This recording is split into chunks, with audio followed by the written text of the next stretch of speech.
So what we're going to do today is finish the first set of slides. If you weren't here yesterday, then we're just obviously picking up in the middle of a set of slides, so it could be a little bit confusing. But I do want to make a few announcements regarding the syllabus. I updated the syllabus. You can look at the modules on Canvas. I just had to update a few things. The TA and I both scheduled office hours, so you'll have some office hours if you need help outside of the contact hours. And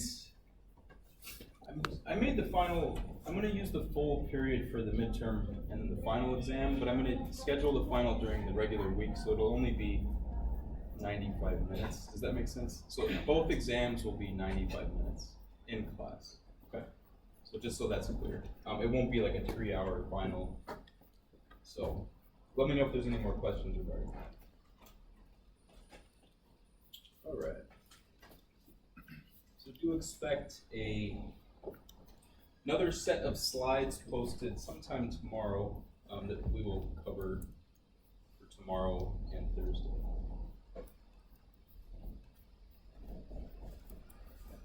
So this is where we left off last class, and recall that we went over some basic notions of how to use R. Specifically, we went over how to assign variables. We went over what an array is. We went over what a data frame is.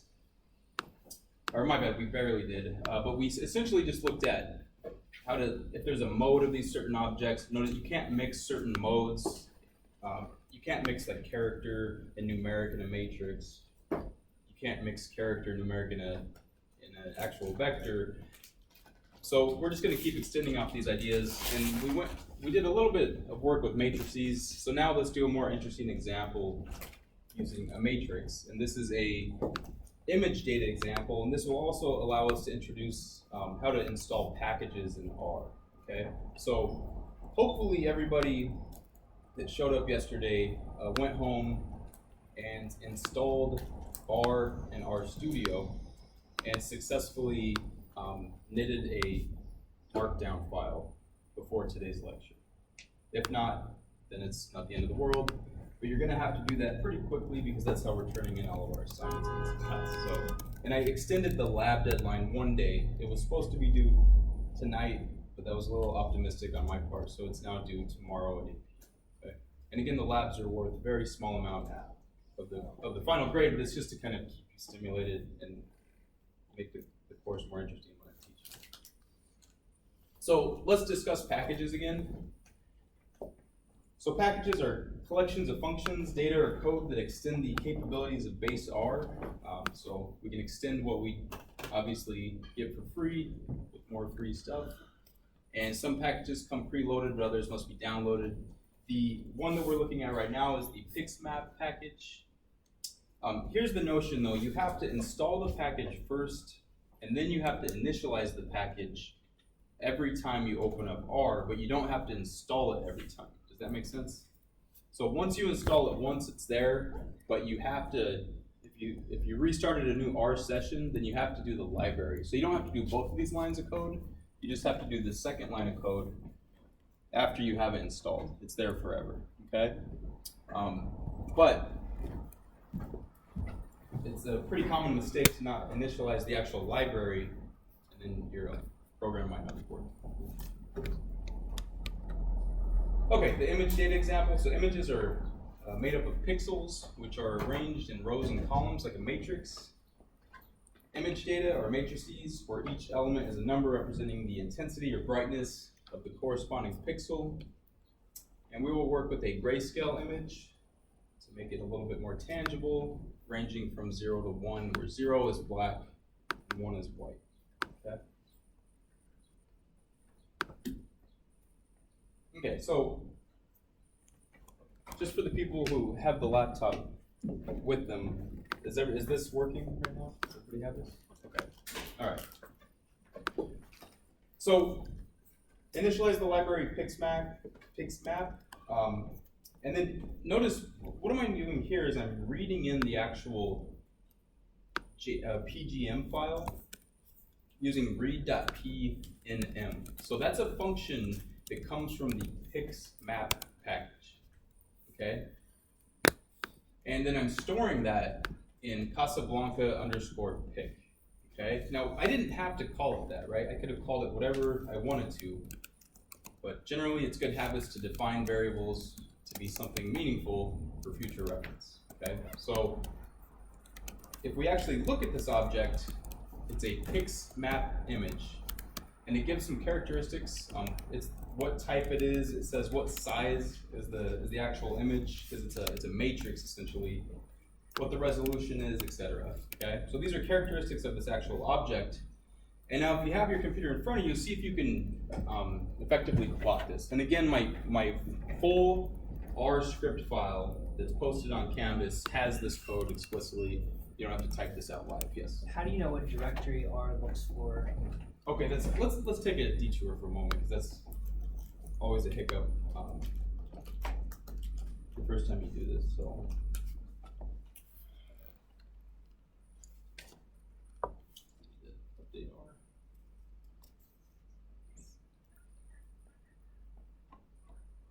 Okay, so again, it's the full script file, right? That's the one that I'm working off of. And so this is a brand new R session, and if you want to know, hopefully you can see this, if you want to know what your current directory is, this code is not in the slides. It's get w. Okay. Type that down as a comment. So this is my default directory at the moment. That's where all the files should be stored that I want in the future. But obviously you want to narrow down a directory for this course or maybe another project. So then you want to set a working directory. So when I set this working directory in this line of code, the tilde is just me being lazy. I didn't have to type users and Gabriel Young, right?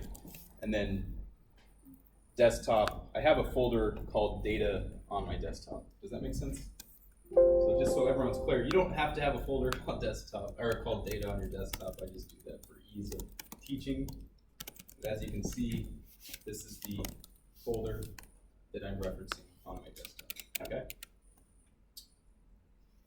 So now if I run set wd, and then I just for fun look at what my current directory is, you can see that it's the old directory plus those two extensions off there. Yeah. Are there any questions about that? All right. So this will be a fun exercise. What happens if I run this line of code? What do you think will happen on my screen? Notice it didn't work. Why didn't it work? Somebody tell me. I mentioned it earlier, but it's a little confusing because I forgot to Run the library. Initialize the library because that function doesn't currently exist. That's what I was saying. So I installed this package a long time ago on this laptop. I just need, whenever I restart an R session, I need to make sure that I run this line of code right here if I want to use this specific package, right? So now my directory is set up, and there's a warning. Don't worry about that. But if you plot this, there it is. There's a picture from Casablanca. Okay, so that's what you can see in the slides. And what we're going to do, just for a fun task, this is a matrix. So we're going to look at some quantitative measurements of this, and then we're also going to just block out somebody's face in white. I don't know why. It's kind of arbitrary, but just to show you that we can use other R functions to accomplish tasks. Maybe that's of interest. So let me go back to the slides.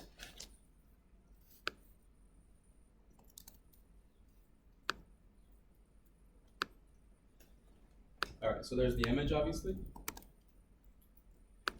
You can run the dimension of this. You can see that it's 360 by 460. You can, what is this second line of code representing? What do you think? Just curious if somebody knows. Is that the value of the... I think you're correct. What's it? The grayscale value, does Yeah. that make sense? In that specific location, Yeah. okay? It might not be like a regular Cartesian coordinate system, I forget what it exactly you know, where 0, 0 is, but you can obviously fill in those gaps. So what you can see is that's in the kind of a in between black and white. And then this one, remember that, actually I forget which one is black, which one is white. 0 is black, 1 is white, right? So point being, this is white, okay, wherever that exists on the picture, okay? So what we want to do now is use some of the techniques that we introduced last class to block out someone's face, specifically in white. And it's this simple. We use the notion of assignment, where that's the arrow coming into play, okay? But notice, okay, this is a little confusing. How on earth did I know it was 15 to 70, comma, 220 to 265? So you could just do it with trial and error. There's an actual function called locator that will tell you where the ordered pair is located on a Cartesian coordinate system. So that's actually what I did, and I'll show you that in a moment, okay? And if you plot this, so if you're not totally sure what's going on here, take it on faith. Yes, please. So how does the coordinate work? So does it work like, you know, this is the positive direction and then the direction? Actually, I forget. Just based on the PixMax package. Because here's the thing, like, I've used the PixMax package purely for teaching. Like, I haven't used it in research or anything. So, you know, there's other programs that have a different coordinate system. You know what I mean? This is the one that we used for this specific class. So we'll play around with the locator function, and that'll answer your question. But what you'll be able to see if you ran this 2 lines of code is that we blocked out that face. Does that make sense? So anyway, is there any questions on how this specific line of code accomplishes that task? How did you locate the face? That's the question I'm going to answer in one moment. And there's a function called locator that actually accomplishes that task. And you don't have to use it just for PixMax. You can use it for Cartesian. It's really useful when you're doing regular plots, like scatter plots. You can find points on that. So as long as everyone's clear that the assignment is the arrow with a 1, and the 1 corresponds to white. Does that make sense? Great. Yes, please. What is the symbol ray mean? So that has to do with the actual PixMax package. So let me see. Oh no, did we define it? My bad. Yeah, that in itself is unique to the PixMax package. It knows that it's the grayscale object of that picture, and then so it turns that piece of the matrix. Does that make sense? So there's a little bit going on behind the scenes. Fortunately, we don't have to worry about those details too much. So yeah, and again, like, this is such an obscure example. You wouldn't necessarily see this on an exam because, you know, it's just more showing you the utility of R, that you have many options, many packages, things. Okay. So we used R's locator function to find the rows and columns corresponding to Rick's face. A call to the function allows the user to click on a point in a plot, and then the function returns the coordinates of the click. So let's, for fun, go back to R and show you how that works. Okay, so here's the locator function. This is built into R, you didn't have to use the package. The argument of the locator function tells you how many points you want to actually extract. So if I would have done 2, I could find 2 ordered pairs. It would have made sense to do 4 points on the example because we want 4 corners in that box. Does that make sense? So if we run this, notice, look at the output. It's waiting for us to do something. It's not currently running, it's just waiting for us. So what do I do now? I just click somewhere on this picture. So let's do something that is dark, and you can see that that point has coordinates 79.360.6. Does that make sense? Anyway, if you were to do a very basic plot, I'm just gonna do this out of place, but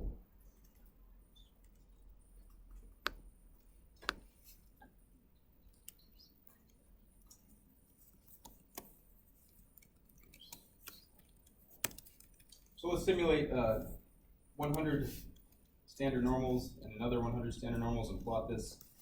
Hopefully from your intro to stats course, you're convinced that it's uncorrelated. And if you were to do the locator function, then you could pick any point on this graph, and it will tell you where that point is. Okay.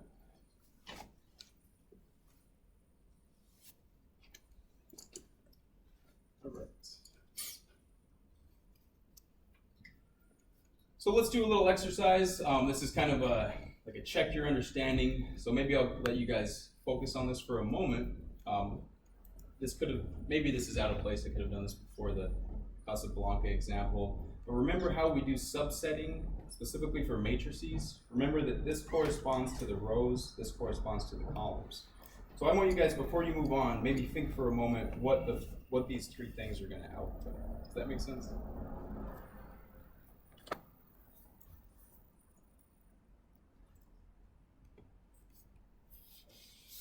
So remember, you can extract columns by using the name of the column, or you can actually extract it by the number of the column, right? This is not only we call it third, it could have been called anything, a character string, right? It could have been called a cat, or I don't know why. But we're actually extracting the third column here. And then how many rows are we taking? 2 and 3. So what's this first one going to output? Yes, and it's going to be a vector 8, 9. Does that make sense? Second one, remember that when we have a negative, it takes everything but those values. So first look at the inside of this, right, and see what this is accomplishing. So this is saying everything except for 2 and 3, and that's specifically the columns though, right? So if you look at Z, and you take everything but columns 2 and 3, it's going to give you 1, 2, 3, but then we're inputting that back into Z, so that means we're taking columns what? 1, 2, and 3, right? And then we're gonna take columns 1, 2, 3, and then we're gonna append, using the concatenate function, the value A, B, C as a character string. What's the output gonna be? Is it gonna be a, what's the mode of that? Is it numeric or character? It's character. You can't mix the modes together. Last one. Yes, please. So is the data type vector, is data type the right word for that? I would call it like, that's fine. In R, we call it the mode. The data type would be sufficient as well. Oh, but I thought the mode was character? Yeah. But then it's in a vector, right? Yes, yes. So if you play around, if you're to type mode of that vector, it should spit out character. Right. Right. If you, and again, luckily it's not a huge focus. It's just more about, like right now, we just got to make sure when you're building a loop, you're not mixing those two types of modes together. That's really what we care about. We're not going to get into fortunately not get into the intricate details of those things. Let's talk about the third one. So first work on this matrix Z. So we're going to take the first row or column. First row is Z, right? And then, so that's 1, 4, and 7, and then we're going to R bind, which means we combine a different row with 1, 2, and 3. Does that make sense? Okay. So obviously the easiest way to check this is just to run the code, but hopefully you understand those operations prior to looking at the solutions on R.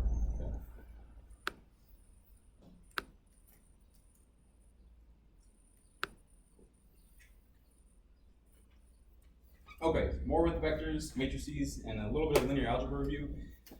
Again, this class serves as kind of a prerequisite for that machine learning course, and students were coming in there with a pretty low background in basic linear algebra. So there'll be moments where we deviate from R and we just tell you what's a matrix, what's a vector, etc.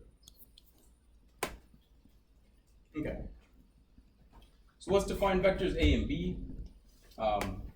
If we have a scalar C then if you add the vectors and they have the same dimension, obviously you do it element-wise. Fortunately, this is the same as the way R does it. Let's take a vector A and multiply it by a scalar. Then you do it, again, element-wise, okay? Dot product. Notice this is being a little sloppy. Let's be statisticians for a moment and not worry about maybe I should have put a transpose on there. But you get the idea. If you just multiply two vectors in R and sum them up, it would give you this actual dot product. Again, if you want to be really picky, you're welcome to put a transpose there. So it has the correct dimensions. But again, it takes the product of all the elements, adds them up. And then the norm, well, I wrote it as norm squared, but this is just the dot product of something with itself. If you want the norm itself, you take the square root of that quantity. Just notation is analogous to it. Sometimes you'll see it as an absolute value in other textbooks, but it's not an absolute value. It just has a double bar absolute value in our class. Cool? All right. So not to insult anyone's intelligence, if you don't know what that is, then maybe you brush up on some basic linear algebra, okay? All right, a little bit about adding matrices as opposed to vectors. This is a very basic example. This is the level we're reviewing these topics. If you have two matrices, they don't necessarily have to be square, right? And they don't have to be only 4 elements. We were kind of lazy when we prepped this. I should have put 2 subscripts in there. That's all right. But if you add the 2 matrices together and they have the same dimension, you do it again element-wise. The reason we're motivating this is because that's how R is going to do it. You take 2 matrices in R that are the same dimension, you add them up, it will do it like this, okay? Again, scalar multiplication, it's going to multiply each element of the matrix by the scalar, okay? Matrix multiplication, this is a little different than element-wise, right? So this is a little review from your high school algebra class. If you multiply matrices, you're really taking the dot product or the inner product of the rows in the first matrix with the columns in the second matrix. Okay, so if you haven't heard that description before, I think it's the easiest way to understand matrix multiplication is you're doing a bunch of dot products like we introduced on the previous slide. Okay. Think about the way the dimensions match up. Remember that the inside dimensions always have to match up when you do matrix multiplication. I promise that everybody, even if you have training in linear algebra, you're going to screw this up at some point in this class when you're doing the homework. Okay, you'll screw the dimensions up and you forget to take a transpose of something. Okay, so be mindful. A little bit more. If you have a generic matrix, this time I did put 2 subscripts on there. Then the transpose is when you take all of the rows of your matrix and turn them into columns, right? And the classic, well, sometimes you see a superscript T for the transpose. We're going to say T of A. That's the function in R is lowercase t. And the trace, just to make it as simple as possible, I only did the trace of a 2x2 matrix. That's the sum of the main diagonal elements. That's what the trace is, okay? So these things might pop up periodically in the class. I just don't want you to get confused when you see those. Questions? Okay. Another thing, the determinant, this obviously deserves much more attention than just a sentence, right? I mean, the determinant is probably the most valuable number you can actually get from a matrix. It's really interesting mathematically. But anyway, in a 2x2 example, just to make this easy on ourselves, you take the product of b11 times b22 minus b12 times b21. And R, the function for determinant, is what do you think? DET, okay? That might be useful. The inverse of a square matrix, again, it's only defined for square matrices at this level. And if you multiply a matrix by its inverse, you get the identity matrix, which is like the multiplicative identity element in the matrix world. The reason it's introduced right after determinant is because you can obviously see that a matrix is non-invertible if the determinant is 0. Okay, so that's nice. Just it's one of the few basic formulas that motivates that result. So this is a pretty nice formula, even though it's something you might have seen a long time ago. Okay, so a little bit of a review, and let's do some examples related to R. Before doing that, I'm getting ahead of myself. Here's a list of functions. Obviously, there's several more, okay? But we have, notice, these are functions for vectors, okay? So you use the concatenate function, define a vector. We have common functions that you would expect. You have length, you have sum, mean, quantiles, max, min, standard deviation, variance, and then summary. So hopefully these are somewhat self-explanatory. But some of them don't return a single number. Some of them return a whole set of numbers. Does that make sense? Like summary, for example, actually knows what object to act on. So if you are dealing with a vector, it's going to give you the 5-number summary plus the mean. You guys remember from your intro to stats course. But if you're dealing with a linear model, the summary is going to give you the standard regression output. So the summary function acts on several different objects in R. Okay? Same with variance. So remember, if you have a multivariate data set, you don't have a single variance quantity. You have a variance covariance matrix. I don't know if you guys know that from your other stats course. But point being, if you have a single vector, the variance function is going to give you a scalar, which is the variance of that data set. But if you have a multivariate data set, then it's going to give you the variance covariance matrix, where the variance is on the main diagonals and the covariances are on the off diagonals. Okay? So point being, a lot of these functions, which are already pre-defined in R, work very fast and they're very convenient. Okay? So you're going to try to get used to some of these things. And if you're ever confused on these functions, always just, if you want to see what the inputs are or what they're doing approximately, is just use a question mark, whatever the name of the function is. You don't have to put parentheses after it. Okay? So question mark summary, and it will tell you. Yes, sir. Could you take the standard deviation of a matrix, or would you need to like take the That's a data great matrix question. and put So it in a vector? okay, so the standard deviation is going to actually operate.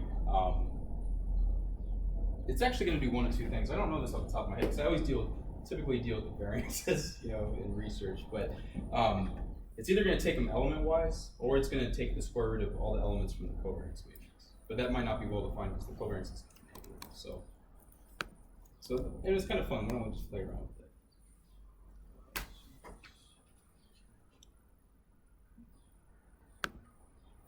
All right, so this is kind of killing two birds with one stone. Let's just generate a bunch of standard normals and put them in a matrix. If you looked at the lab, yes. So does the X work as a sample point in that context? As a sample point? Yeah, the vector X, does it work as a sample regarded by the so since we call it steady state of that. So Yeah, I would say think of X as a realized data set.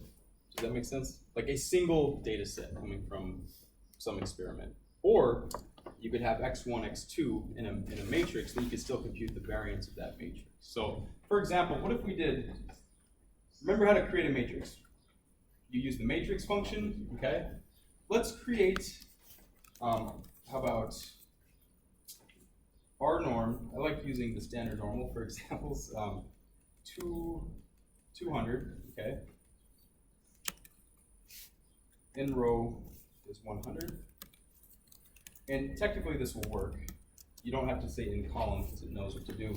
But what this represents is a data set where the first column are 100 standard normals and the second column are another 100 standard normals, right? These are going to be uncorrelated if you're to plot these, obviously.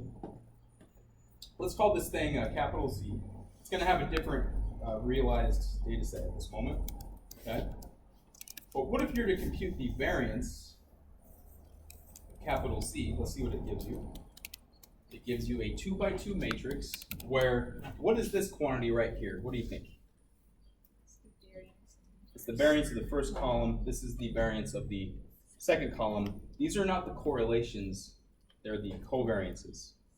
And it's a symmetric matrix, right? If you take the transpose, it's the same. So, but let's see what happens if you take the standard deviation. That gives you a single number. So what that did is it turned the entire matrix into a long vector and then computed the standard deviation on that. So this isn't very useful as far as looking at the covariance structure between variables. You would want to use the variance. So what's in that, the negative diagonal of the variance of z? That's covariance, you said? Oh, right here? Yeah, these represent the, so what is covariance from your intro to stats course? It's the correlation times the variance, or the standard deviation of the first one times the standard deviation of the second one. So this is, or if in a sample case, it's R S1 times S. Those are the off-diagonal terms, or the main diagonal terms. My bad, the off-diagonal terms are this, the main diagonals are the variance. Does that make sense? Yeah. So it's R1, R2, and then it's, my bad, it's crazy today, S squared 1, S squared 2, R, there's only one correlation between these two, S1, S2, S1, S2. That's what it represents. Very simple 2x2 case. Okay. Why is this number so close to 0? Because they're uncorrelated. Okay. Right. If you're to plot it, it's going to look something like this. Okay. Anyway, just get used to these quantities. Let's do the summary on Z just for fun.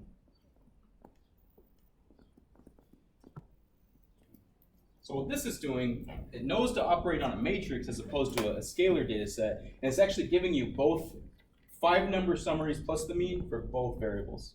This is pretty slick because it's doing a lot at once, right? Computes the quartiles, min, first quartile, median, mean. I don't know why it sticks the mean right there. I guess it just wants to put it close to the median so you can compare those. Look at the skewness. Does the same thing for the second variable. Any questions? Very, very useful.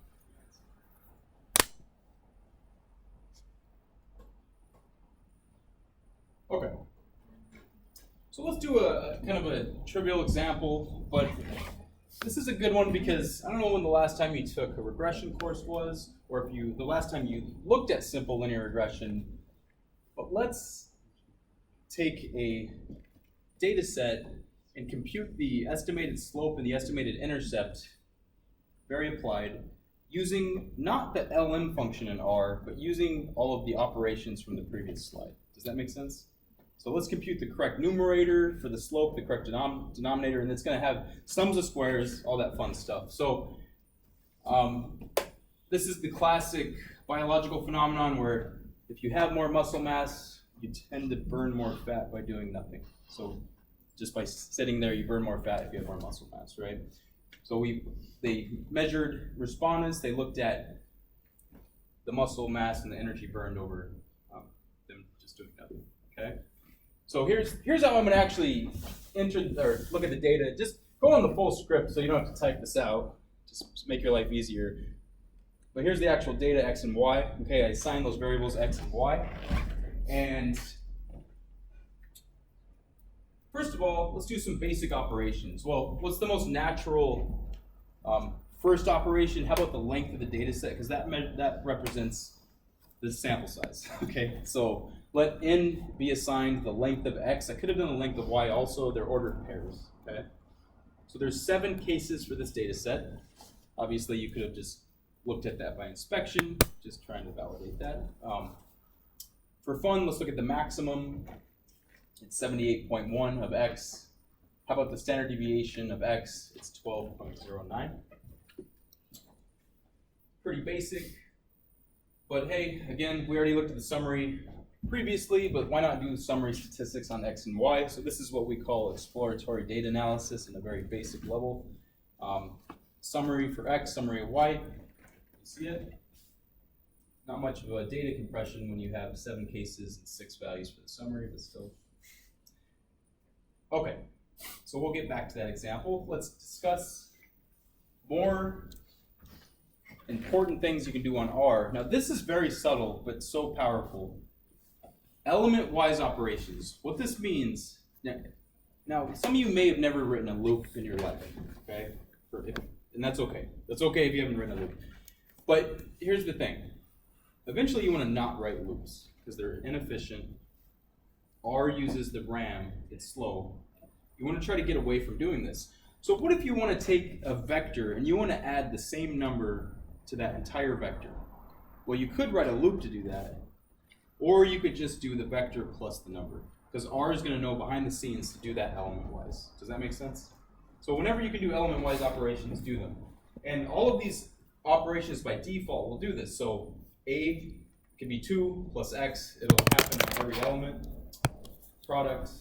You can do element-wise addition. This is the same as just element-wise addition in the matrix world, right? Notice this is not well defined for matrix multiplication. Does everybody see that? Because in matrix multiplication, when you multiply two vectors together, you should be getting either a scalar or another matrix, right? This is going to give you the same length as the original vector as you multiply them element-wise, okay? You can, and this, etc. You can go down this list, okay? If they don't have, yes, please. Is it still using a loop in C++ to do that, or does it do it differently? It's probably using some kind of loop in C++, but I don't actually know. I never really looked under the hood of those basic functions. So. But it's definitely using C++. Yes? For like x times y, will Yes. it always return the length of the longer one and just repeat the shorter? Yes, that's what this is saying down here. So the notion of recycling, but try not to. I mean, in practice, that's not going to. Ideally, you don't want that to happen, right? But if you screw something up, it will do that. So recall that a scalar is just a vector of length 1. When a shorter vector is added to a longer one, the elements in the shorter vectorized are repeated. That's not a big focus in this class, but something to think about. So notice you define two vectors. I'll call them u and v. And then you just take, how about v plus 4, and it's going to, we're going to call it recycling. It's going to take the vector v and add 4. I don't know why I used the same vector twice. That's okay. This is sometimes this was working on students' laptops, sometimes it wasn't. If it's not working on your laptop, don't worry about it, okay? It's not ever going to be assessed on the exam. So this is the only case where it should repeat the value, but you can gloss over that. This is well defined because you're just taking the two vectors and adding them element-wise, okay? So don't worry about the middle point. Is everyone clear on the first and the last point? Why wouldn't the middle one work? I feel like it wasn't working on some people. Did it work on anybody's? It's showing an error on length. On length, yeah. So it's really interesting because, just a little detour, this is a markdown, these are markdown files, these slides. Just like you have to turn all your homework in, right? You obviously have slides for markdown. It works on the markdown file. I don't know why. Okay. It says the longer one has to be a multiple of the shorter one. Right. So does that mean recycling only works, I guess, with their multiples Yeah. and not? Yeah. It's play around a bit. Yeah. That might actually be useful in some situations. Maybe you could leverage some kind of modular arithmetic notion for loops. Okay. This is kind of interesting. Technically, I don't know exactly what C++ is doing behind the scenes to make this efficient, but these are functions. Plus is not just, the operator plus, it's actually a function in R. So this is an equivalent way to perform the previous operation. If you want to add the vectors element-wise u and v, you can also do the function quotes plus. Does that make sense? So you can input any two vectors in there, and then it will add them together, or you can just type plus, whatever you want. So maybe if you're trying to write some more sophisticated functions after this class, and you look at people's code, they might be doing this, and it's not very familiar. Anyway, you can do the same thing with other operations, like times. Does that make sense? So it's a function of two variables. Okay, so we'll go back to this fun example. And this is a nice introduction to base R graphics. This is the most basic plot you can imagine. Just use the plot function. We're gonna have a whole lecture dedicated to base R graphics and then a whole lecture dedicated to ggplot. So this is a foreshadow to that. But as you can see, you just do plot x, y. Some things that you should note: if you want to label x, it's x lab. If you want to label y, it's y lab. One thing that I didn't have enough room on the slides, so I didn't type a title. But if you want to include a title, it would be main equals whatever you want, okay? So if you're curious, if you want to add a title to this plot, extend this and type main equals, okay? Yes? Never mind. I was gonna ask if this is with that fixed mapping installed, but that just lets you plot pixels. Yeah, so Plots built in. that's a good notion though. Like this almost should have been introduced first, right? This is the basic plot in R. And that locator function would work on this, or it would work on other functions coming from other packages. Okay. Okay. So this is a little review of regression. Remember, we got to kind of introduce some of these statistical concepts periodically. How do you find the line of best fit, right? Well, we're going to have a whole lecture talking about least squares. You can accept on faith that this is the solution when you minimize the vertical squared distance from the points to the actual line. Does that make any sense what I just said? So let's draw a picture. So if you were to plot this data, or any data set, and you fit whatever line, let's say that's one candidate line, you look at the vertical square distance from the points to the line itself, right? So you would obviously see that this line is not going to fit as well because it's going to have a bigger sum of vertical square distances. So then you minimize the y values minus, I'll say, beta 0 minus beta 1 xi squared. This is a calculus question, essentially. And if you solve this, you take the derivative of this with respect to these two things, equate it to 0, do about 2 pages of algebra, you'll get those solutions right there, okay? There's a much more elegant way to solve that question using matrix algebra, but you can accept this on faith for a moment. So this represents the slope for the line of best fit. This represents the intercept for the line of best fit. Okay. Just for fun, let me show you one thing.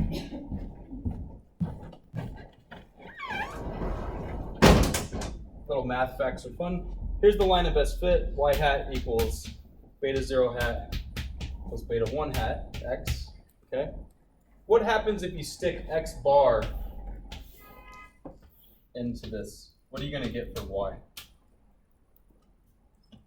If there's any justice in the field of statistics, your best guess for y when you stick in x bar should be what?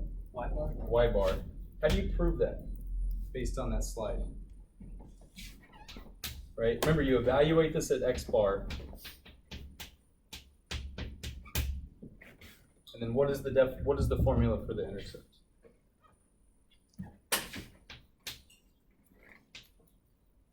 Y bar minus beta 1 hat x bar plus beta 1 hat x bar.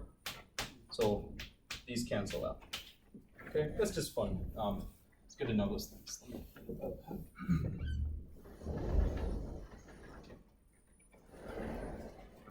Words.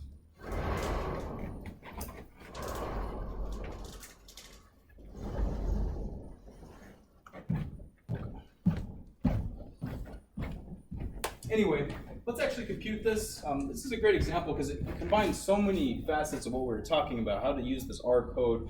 We want to do scalar, element-wise addition. We want to use the mean function, right? So first of all, let's find the deviations of x and y. Deviations of x, you take your x data set, you subtract the average, the sample average. So that's going to center it, right? So just for a fun math fact, what's the average of dev underscore x? If you were to do that, the mean of that, what is it going to be? Just from intro to stats courses, the average of this better be 0. Does that make sense? We'll do it with y.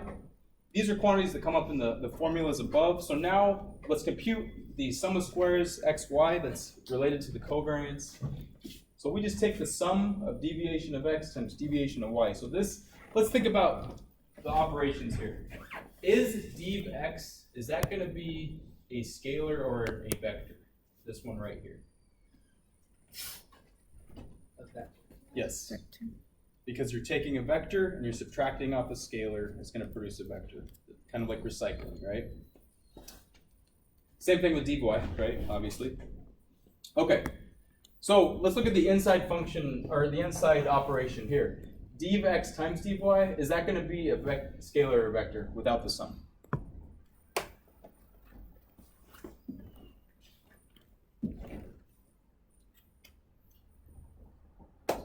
It's a vector, right? So it's just the product of all the deviations element-wise, and then you sum those up. And that represents the sum of the cross product deviations, essentially. This one represents the sum of squared deviations for x, okay? So this is the numerator of the slope, this is the denominator of the slope for the line of best fit. Before I move on, is that clear? So did you see that the d of x and d of y are vectors? Yes. Yes, and that's important because this is a scalar, right? The mean, but this is a vector right here. The x is a vector. Very secondly, so yeah, it just have to be, it can be regarded as a vector with the same components. Yep. Okay, and then so that's the slope is the quotient of sxy and sxx, and you can find the intercept just by taking the mean of y minus that slope estimator times the mean of x. Okay. So that's the line of best fit. Obviously, if you use an LM function, which we'll go over at some point in this class, you can just find those two quantities automatically, which is what you would want to do in practice. Okay, a little bit about matrices. So these are common functions for matrices. Notice the very first function, it's not element-wise multiplication. Does that make sense? It's matrix multiplication. You have to have the correct dimensions in order to apply this first operation. Okay? If you want to know the dimension of a matrix, very useful, right? Maybe you're trying to figure out how many rows are in the specific data set if it's formulated as a matrix.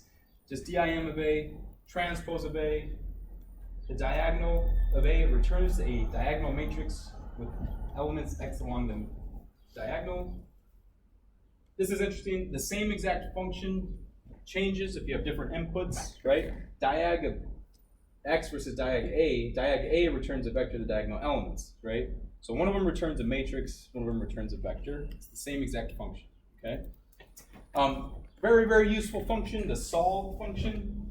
It returns the solution to the vector matrix equation B equals AX. So this is how you solve a system of linear equations in R, is using the solve function, okay? If you just want to find the inverse, then you just use solve of the matrix, right? But that makes sense, those are basically equivalent, right? Because how do you solve that vector equation? What do you do to each side of it, right? Somebody tell me.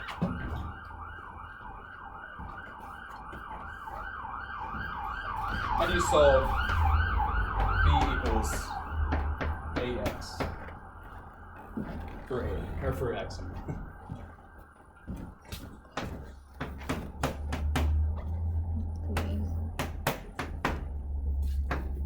Right? So you multiply on the left of each side with A inverse, turns into the identity matrix, etc. Okay. We also have C bind and R bind. We already saw that a little bit in this class. That's if you want to add another row or a row or a column to a matrix. That also works for data frames. We haven't introduced data frames yet. So let's do a fun math example. This would be like a high school student's nightmare to solve this system of equations by hand, right? It's nice and easy though on R because once you identify the matrix equation, this is basic matrix operations, okay? Everybody should be convinced that that system of equations is this, okay? So maybe review that if you're not convinced after class. And all you have to do, yes. What would R do if there wasn't a unique solution? Oh, and so then it'll just, the inverse won't exist. Does that make sense? You can't, like, it won't get, it'll only work if it's a four-rank matrix. Okay. So define matrix A, and again we have that vector. The way we're defining a matrix is by putting in a vector and then telling it to have 3 rows. Okay, so there's different ways to define a matrix. Here, I'm going to let A be this matrix.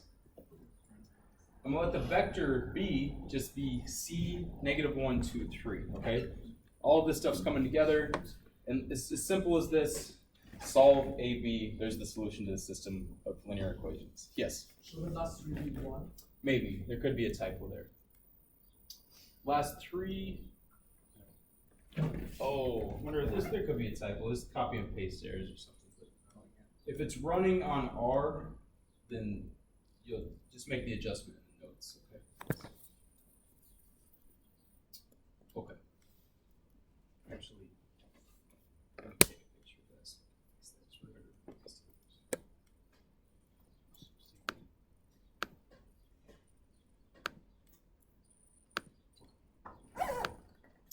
All right, and let's double check that our solution worked. So, you know, this is just going back and plugging in the solution and seeing if you get the values on the right-hand side of the equation. So why not use matrix multiplication? When you take A percent times percent, it's going to return the values on the right-hand side. Does that make sense? Okay. So maybe this doesn't add value if you want to be a data scientist. I don't know, but there's a little bit of mathematical maturity that you have to have in this class. Just trying to remind everybody that R has these nice functions that do other operations than just cleaning up data. Okay. Are there any questions before I move on? Okay. So again, you can do element-wise operations for matrices, not just vectors. Pretty slick. You can take a single value and add it to each element of a matrix. Or you can take a single value and multiply it by each element of a matrix, and etc. Okay, so won't go through all of those. But again, you could do it with a loop, which would be extremely inefficient because you have rows and columns. Why not just do it element-wise? Okay. So let's do one more linear algebra example, just for fun. Let's take the matrix 1, -2, -2, 4. And let's check if 5 is an eigenvalue of that matrix, okay? Hopefully you know what that is. If you don't, then you can just take this formula on faith that it is an eigenvalue if it satisfies A times a vector equals lambda times that vector. If you've had linear algebra, remember that the vectors are the eigenvectors. This is very surface level. We're not talking about the deep mathematics here, okay? All I want to do is I want to show you that using matrix-wise operations or element-wise operations and the determinant function, you can actually check that 5 is an eigenvalue by computing this quantity right here. That's all I'm accomplishing, okay? So if this doesn't make sense to you, fortunately this won't be a huge focus in this class. I guess take this on faith, why that means that's an eigenvalue. But this is all you have to do is first define the matrix 1, -2, -2, 4. And then let's create the identity matrix by using that diagonal function. Okay, so that's pretty nice because we used that a couple of slides ago. So now I have a 2x2 matrix A, I have a 2x2 identity matrix, okay? And then this is it, this is all R code. Just check if the determinant of A minus 5 times that identity is 0, and it is 0, therefore 5 is an eigenvalue of that matrix A. Yes? Can it find the eigenvalues? Yes, there is a function called eigen. Yes, it can find the eigenvalues and eigenvectors. That gives you the value of the vectors? Yeah. Yeah, and so that just like some of the functions know how to operate on different objects, they're going to output multiple objects as well. So you could run the function eigen on a matrix, and then you have to, if you want to extract only the vectors, you'll have to tell R to extract just the vectors. Or if you do a linear model, you have to, and you want the residuals, you can actually extract the residuals. You know, obviously every function in R is going to output multiple things. So, okay. So I'm going to quickly do filtering, and then I'm going to get started on the labs. This is an important notion, obviously, in any programming language. Logical and relational operators. So now we know how to define a matrix. Now the question is, can we extract certain values of the matrix or the vector that satisfy a logical condition, okay? So pretty basic to start.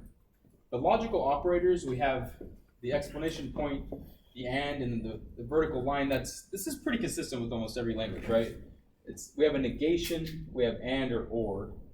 The and, you can use two of them if you want, or one, doesn't matter. The relational operators, we have less than, greater than, less than or equal, greater than or equal to, two equal signs, not equal to is exclamation point equals.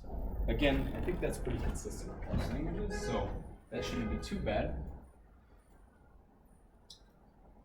So just to get a feel of how these logical operators work, if you just, in R, if you run 1 is greater than 3, it's just going to return the logical value, false. 1 equals 3, it's going to return false. 1 is not equal to 3, it's going to return true. Does that make sense? It's pretty easy to start, but still foundational. And let's make this a little bit more complicated. Not much. This is saying, is 1 greater than 3 and 4 times 5 equals 20? Since one of them fails, it's like an intersection, right? It's false. But the union is true, right? That's why 1 greater than 3 or 4 times 5 equals 20 is going to give you a true, okay? So why is this useful? Obviously, when we start doing, let's say you want to extract all males that are older than 50 out of a data set or something, right? We're going to take a data frame and we want to apply these type of logical operators to extract just those columns of a data frame. Does that make sense? Or those rows, my bad, of a data frame. So that's why this becomes very useful to know these operations. It doesn't have to be just relating two scalars together. You can also relate a vector. So notice the vector 0, 1, 4, if we want to see which ones are less than 3, it's going to return a vector of logicals, okay? That's really subtle, but it's important to know that stuff. So this is the basis of subsetting.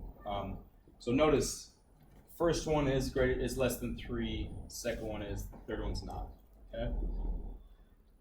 What do you think the second function is doing? Which function? Say that one more time. So, well, it's evaluating the same the expression as above, right? And it's telling you which ones are going. Yeah. It's asking which indexes have the values that are less than 3. So which indexes are true in that vector? Does that make sense? Okay. So notice that the third line is just showing you that you get the equivalent result when you put the logical vector in or you put the actual relation in, because the middle one's producing the logical vector. So is that clear to everybody? Okay. So just extending on this notion, you can compare two vectors together. So before we did vector, scalar, now we're doing vector, vector, okay? So it's false, true, true, if you're looking at which elements are bigger or equal than the other ones. And it also applies to character strings. So if we look at which elements in that vector of character strings equals a single element, it'll tell you which ones. And you can again apply the which function, or wrap the which function on top of that. Yes, please. Are those case sensitive? Absolutely, Okay. Yes.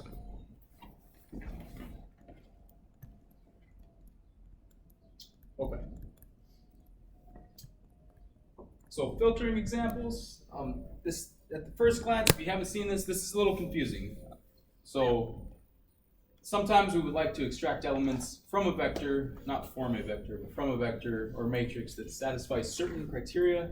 So extracting elements from a vector, let's extract elements of W that are greater than 3. So this is a two-step process. First, we have to identify which elements are greater than 3, and then we have to actually extract those elements. So it's always a similar notation where you first have to apply this logical relation, but then you use the single square bracket to extract which elements are actually greater than 3. Does that make sense? So now you can start thinking, how do you do this for a matrix, right? What if you only want rows that satisfy a certain thing? What if you only want columns? So you just keep extending these notions. What's going on here, just to make this clear, this is producing a logical vector, false, true, true, false. And then if you were to input the logical vector into square brackets, it's giving you the elements 20 and 9, okay? So if this isn't clear, this is probably one of the most important slides of the last 2 days, knowing exactly how to apply these basic logical relations to extract elements that satisfy a condition, okay? Imagine how useful this is in practice, right? This is useful. All right.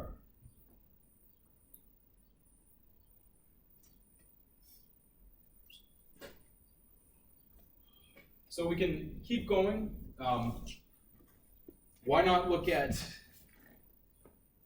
elements with squares between 3 and 10? I don't know why you want that, but why not?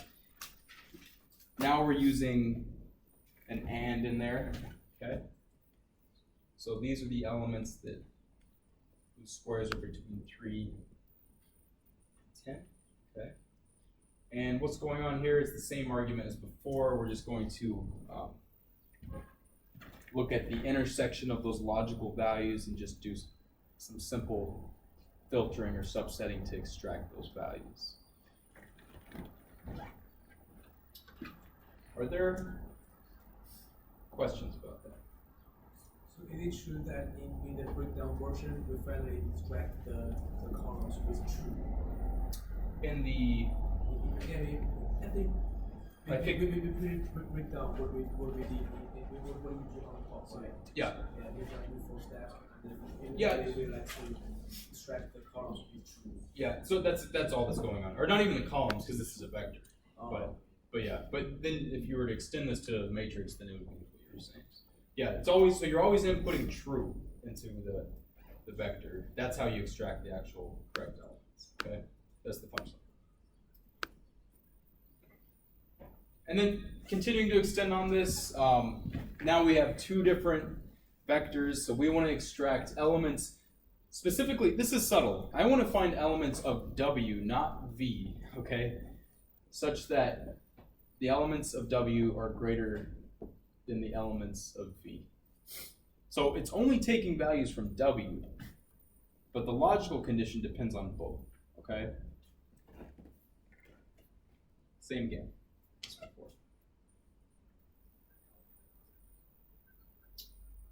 And obviously we can extend this with another dimension.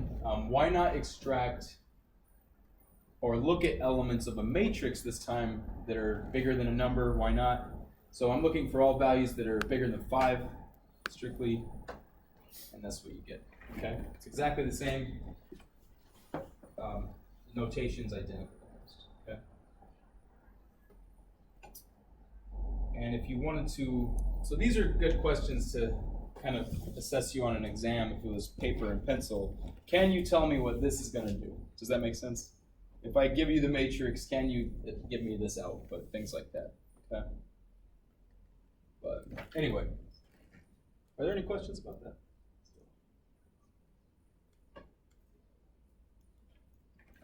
Yes, please. Absolutely. So first of all, it's easiest to start with the middle. So this is taking the 3rd row or column, right? And it's looking at which ones are less than 8. So which one out of these 2 are less than 8? Obviously the first 2. Does that make sense? So what this is saying is true, true, false. And then we're picking true, true, false rows, not true, true, false columns. Notice, it's taking first row, second row, not third row. Does that make sense? What if I would have put this in the columns instead? It would give you these two columns, okay? Because that is a little confusing, I think, so hopefully that's clear. So it should lessons should appear at the first two positions. We always click with the first two positions. Yeah. When it's all Right. But since this is left blank, it corresponds to all columns. Yes. Does that make sense? But you could, what if I would have just put 1 in here, then what would have happened? It would just be 4, 4, exactly. Okay. All right. What's your question?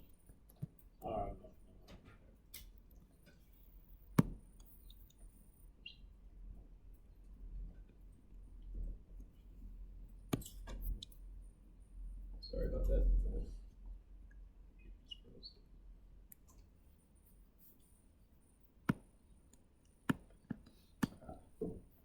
In fact, I think what I want to do now is a good time. Let's do the lab now. Okay, so this is not going to be. I'm not going to lecture anymore for the rest of the period. Let's get the lab going. Open it up on a markdown file. And I'll make sure you get 100% on it, obviously, if you stick around. It's not that big of a deal if you don't. So the labs are graded on completion, okay?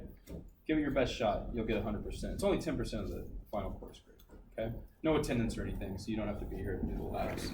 But anyway, if you have your laptop and you are not getting the basic markdown file to knit, maybe I can help you with that. Otherwise, why don't we work on the lab right now? Communicate with neighbors if you want. If you already completed it, you can obviously take off. Or if you want to help neighbors, that'd be able to. Okay. So.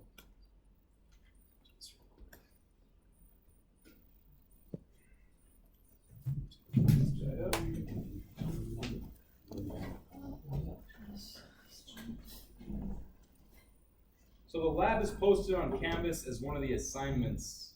It's lab, right? I recommend just putting it in a folder